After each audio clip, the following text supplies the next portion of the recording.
This is going to be my Padley creation for Module 9. And one of the things that, one of the main things that jumped out to me was the phrase, the inequality that a person experiences today provides the condition that determines the future.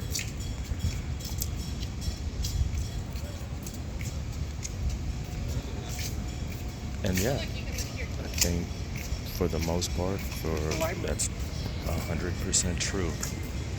Um, if I could put that another way,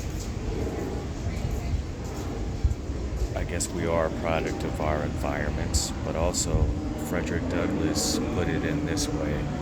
He said that if nothing is expected of a people, that people will find it hard to contradict that expectation.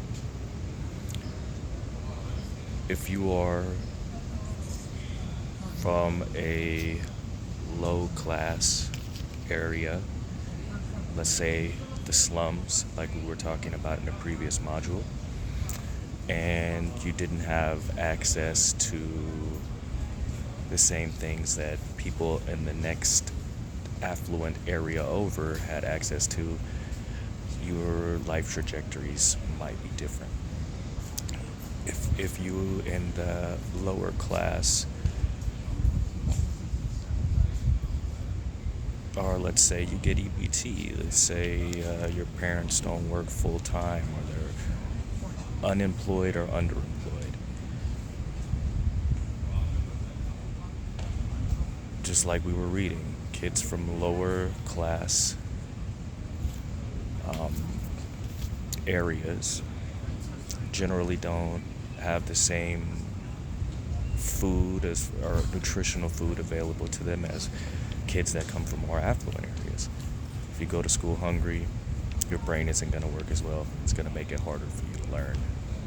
Also, the funding for schools in those low class areas is so much lower than those in rich areas, and also rich people can afford to send their kids to private schools, that you're probably generally not going to be getting the best quality education that you could have.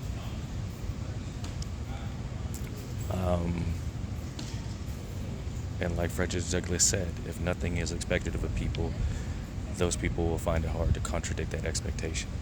If you come from a low-class area where you see the majority of people around you are struggling to survive, they work at minimum wage jobs, if you're in an area where crime is prevalent and there's homeless and drug addicts and the such all around you, it's not going to be as easier for you to imagine yourself growing up and becoming a doctor, or growing up and becoming an engineer, or growing up and becoming the President of the United States. How do we learn? We learn first through our parents and by observing people and their actions that are around us. If you grow up in an affluent area and the norm is for kids to go to private middle school and go on to private high schools and prestigious colleges, if that's the norm and that's what you always see, that's going to be normal to you. You're welcome. That's going to be normal to you. And the same is true if you don't see any of that stuff. If it's not a far leap to be able to imagine yourself going to college if you grew up in an affluent area and your parents did and your friends do and everyone around you does. It's going to be much harder for you from that low class area, not seeing maybe anyone even graduate high school. It's not going to be as easy for you to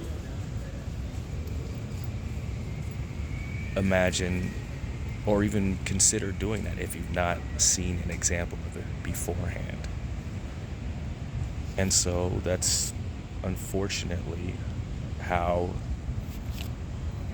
the inequality that a person experiences today provides the condition that determines the future.